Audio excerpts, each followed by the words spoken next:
Hello नमस्कार, मैं हूं अर्जुन देवासी और आज की इस वीडियो में हम बात करने वाले बेसिकली इस लेक्चर में बात करेंगे जो अर्जेंटीना और इंडिया के जो रिलेशन है वो किस प्रकार से इम्प्रूव हुए और इसके अलावा जो अभी अर्जेंटीना ने तेजस को लेकर के अपना इंटरेस्ट शो किया है। और भारत के जो फॉरेन मिनिस्टर है डॉक्टर एस जयशंकर वो भी इस वक्त अर्जेंटीना की विजिट पर गए हुए और वहां पर उन्होंने खुले आम फॉल्कलैंड आइलैंड को लेकर के पहली बार इंडिया ने अर्जेंटीना को सपोर्ट किया है।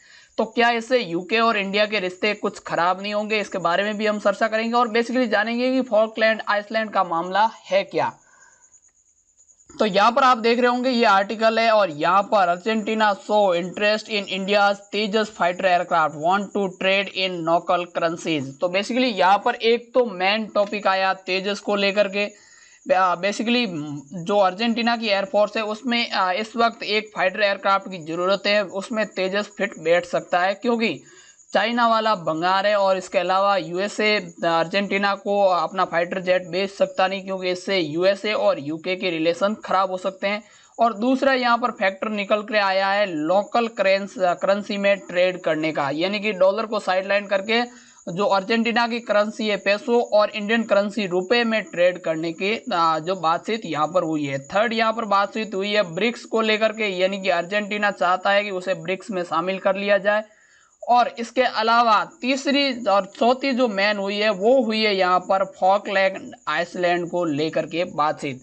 तो चर्चा करेंगे हम इसी में। तो सबसे पहले तो तेजस जो अभी अर्जेंटीनाई जो कंट्रीज है उसके अंदर जो एयरफोर्स है उसमें फाइटर जेट की कमी है और उसमें तेजस फिट बैठ रहा है। और यहाँ पर बातचीत भी की है कि अर्जेंटीना इसमें इंटरेस्ट भी दिखा रहा है। और बेसिकली ये किसी भारत के मिनिस्टर ने या मीडिया के हवाले से न्यूज़ नहीं आई है, ये बेसिकली एक जो जॉइंट मीटिंग के बाद में जो जॉइंट कमीशन जो मीटिंग होती है उसके बाद में जो प्रेस रिलीज होती है उसमें ये सारी स्टेटमेंट कही गई। आप यहाँ पर देख रहे होंगे joint press statement release after joint meeting commission. तो बेसिकली दोनों तरफ से जो मीटिंग हुई उसके बाद में जो जॉइंट प्रेस रिलीज करी गई थी उसके हवाले से हमें ये न्यूज़ मिलती है।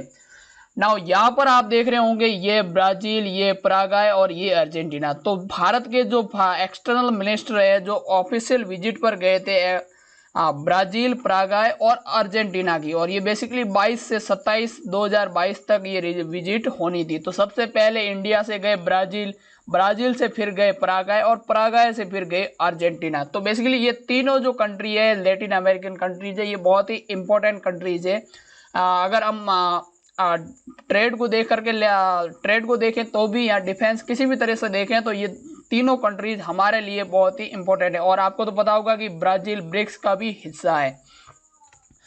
नाउ यहाँ पर जो पहली बात तो मैंने बताई आपको तेजस की, और दूसरी बात हुई है जो लोकल करेंसी में ट्रेड होने को लेकर के हुई है। बेसिकली जो यहाँ पर इन्होंने दोनों कंट्रीज की जो प्रेस रिलीज हुई थी यहाँ पर इन्होंने बताया कि request the central bank to carry out study for the development of a payment mechanism in local currencies.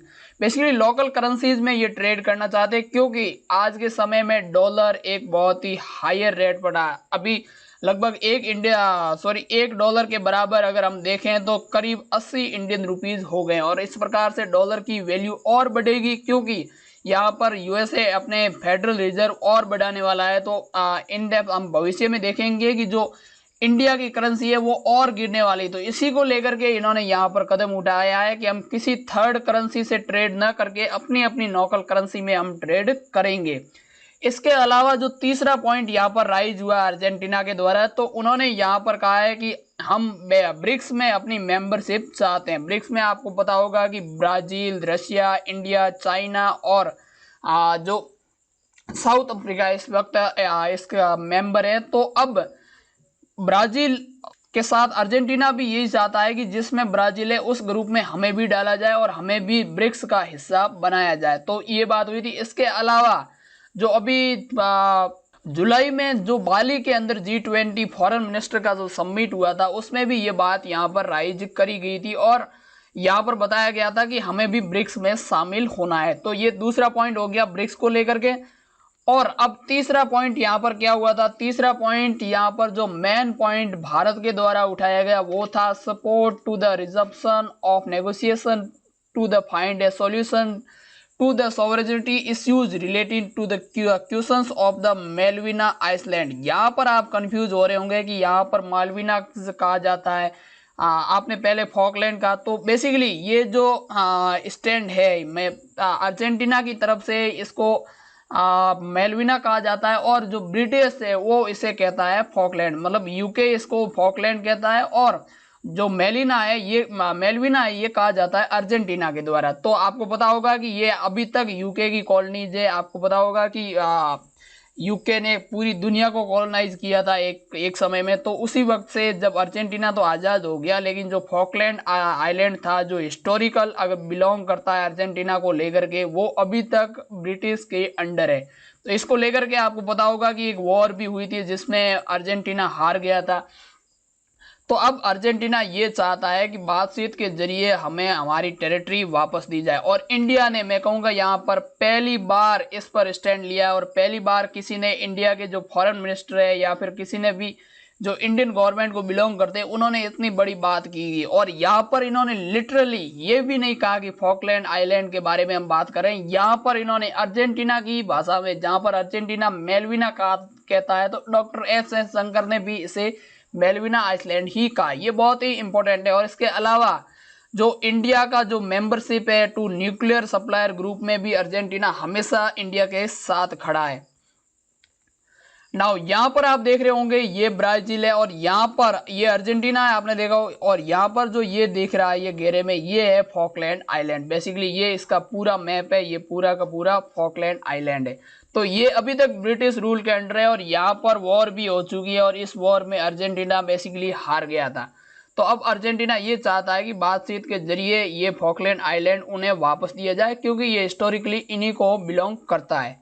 Now इससे एक क्वेश्चन हमारे दिमाग में निकल के आता है कि इंडिया अगर इतना सपोर्ट करता है अर्जेंटीना को फाइटर जेट भी प्रोवाइड करवाएगा, और अब उन्होंने फॉकलैंड आइलैंड के इश्यूज को लेकर भी बोलना शुरू कर दिया, तो क्या इससे इंडिया और यूके के रिलेशन पर कोई फर्क नहीं पड़ेगा? तो मैं यहाँ पर कहूँगा कि यूके में इस वक्त आपको पता होगा कि पॉलिटिकल क्राइसिस चल रहा है। तो इस वक्त मुझे नहीं पता कि ऐसी कोई स्टेटमेंट यूके की तरफ से आएगी। मोस्ट प्रोबली अगर आएगी तो हम कंडेम करते हैं इंडिया के स्टैंड को, ऐसी कोई आएगी। इतनी स्ट्रॉन्ग जो स्टेटमेंट है वो यूके से आनी नहीं है। लेकिन फिर भी लॉन्ग टर्म में अगर हम देखें तो ये इंडिया के लिए एक तरह से जियोपॉलिटिक्स में यूके का समर्थन है वो भी इंडिया को कम मिलना शुरू हो जाएगा। लेकिन मेन जो फैक्टर है यहाँ पर जो तेजस डील को लेकर के बीच में आएगा वो है इजेक्शन सीट। बेसिकली आपको पता होगा कि जो तेजस में लगी इजेक्शन सीट है वो यूके की एक कंपनी मैन्युफैक्चर करती है। अगर ऐसा हुआ, अगर इसने मैन्युफैक्चर करनी बंद कर दी, इंडिया को एक्सपोर्ट करनी बंद कर दी, तो हो सकता है इंडिया के जो फाइटर जेट के प्रोग्राम है वो और डिले हो जाए। क्योंकि अभी हम एक तो जो टेक बेस्ड फाइटर जेट है उसके बारे में हम प्रोग्राम हमारा चल रहा है, इसके अलावा हमारा AMCA का प्रोग्राम चल रहा है, आपको पता होगा। और अभी तेजस तो चल ही रहा है, क्योंकि तेजस में अभी Mark 2 भी आना है और कई अभी वेरिएंट भी बाकी है तेजस के। तो हो सकता है कि इसमें प्रॉब्लम आ जाए। और जो दूसरा यहाँ पर मेन मैटर आता है वो India UK free trade agreement को लेकर, जो अभी तक साइन हुआ नहीं था। उम्मीद थी होने की, लेकिन अभी तक हुआ नहीं। और अगर इस तरह से हुआ तो शायद इसमें और डिले हो सकता है। हालांकि इतनी कुछ स्ट्रॉन्ग स्टेटमेंट यूके की तरफ से आएगी नहीं, क्योंकि उन्हें भी पता है कि इंडिया उन्हें चाहिए। अगर आपके दिमाग में भी एक क्वेश्चन आ रहा होगा कि USA, यूके और ये सब इतने शुभ क्यों हैं, क्योंकि उन्हें चाइना को काउंटर करने के लिए अभी इंडिया की ज़रूरत है। और एशिया में ऐसा कोई दूसरी कंट्री है नहीं साउथ एशिया में जो चाइना को काउंटर कर सकती है। तो आई होप कि आपको समझ में आ गया होगा कि क्या हुई डेवलपमेंट और इससे यूके और इंडिया के रिलेशन पर क्या फ़र्क पड़ेगा। मिलेंगे जल्दी नेक्स्ट वीडियो में, तब तक आप सब्सक्राइब करके जरूर रखें। मिलेंगे अगली कुछ जियोपॉलिटिक्स डेवलपमेंट के साथ।